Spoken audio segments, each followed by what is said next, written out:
To all of those who said yes, it leads to my other question, which is, do you think leaders are born?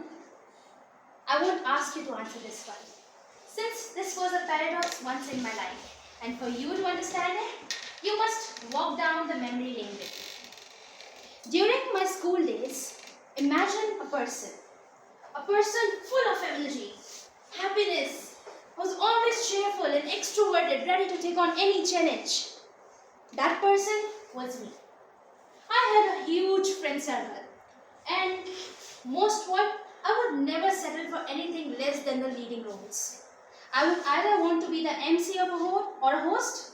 Other than that, I would please settle for anything else. I wouldn't let alone sit back and take notes. That wasn't the kind of person I was. I always saw myself as a grand leader. Oftentimes, I would stop and wonder that there are other players around me. Why aren't they getting the same opportunities as me? Well then, I will succumb to the thought that maybe I'm a born leader. Maybe people around me can just see through me that I was meant to take on the roles and I would do them well. This thought, pleasant thought, let me rest. Days went on and times changed. Fellow Toastmasters, I entered my college days, or let's just say my professional life. Things changed as well as I changed. I became more of a quiet and reserved person. My friends' social circle started to decrease as well as the opportunities that were presented to me. I was no longer asked to be the leader or to be in the front or do a host. I would rather be expected to sit back, take notes and observe. Here I would think, fellow Toastmasters, that why am I not getting the same opportunities? Wasn't I a born leader? Wasn't I meant to have these opportunities my whole life? What has changed? Has a leader within me died?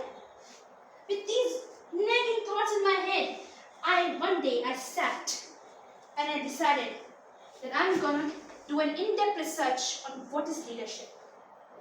I went to this side and other sides. I did tests. I closely observed the leaders that have went in the past, their behaviors, their attributes, and I there studied the leadership styles. In leadership styles, I came to know about 8 leadership styles, which was democratic, biocratic, autocratic, authoritative, pace-setting, affiliative, innovative, coaching, and altruistic. With these habits and attributes in my hand, all that was left was to perform a test. So I decided to look all the leaders around me and present, starting with my home. I look up to my parents. I did a few jobs with my mother and I realized the kind of leader she was. She was more of an authoritative, a pace setter. She wouldn't do anything by listening to anyone's order. In fact, she will be the one to give you orders. If you do anything other than she asks you to do, consider a job not done. If she gives you a timeline or a deadline, she won't sit down before it. If you can't keep up with time, you definitely can't keep up with her. On the other hand, I had another leader in hand, which was my father. I accompanied him to his presentations and his trainings. There, I noticed the kind of leader he was. He was a people lover. Wherever he went, people went with him.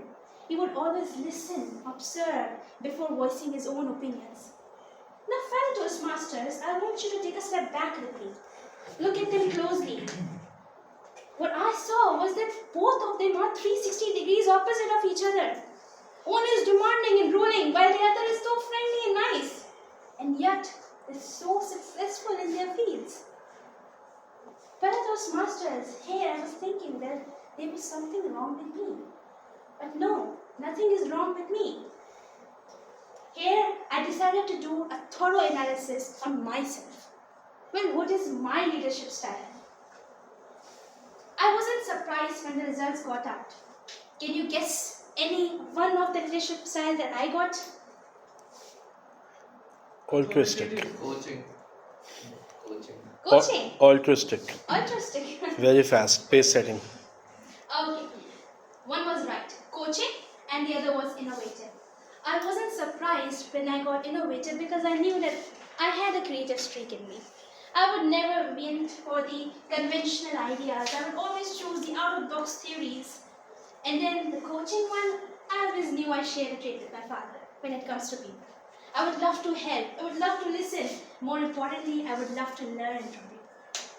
Fellow Toastmasters, with all this information in hand, the revelation dawned upon me that leadership is not a list of attributes. It's not even a certain kind of person.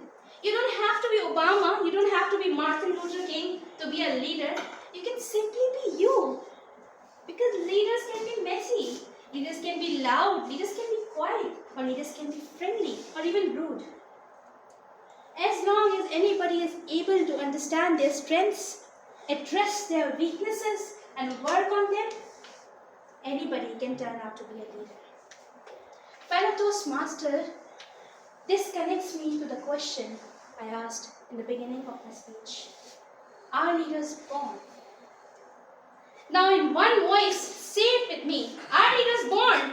No! Leaders are never born. Leaders are made because leadership comes in all shapes and sizes. Thank you very much. Over to the TM Modi.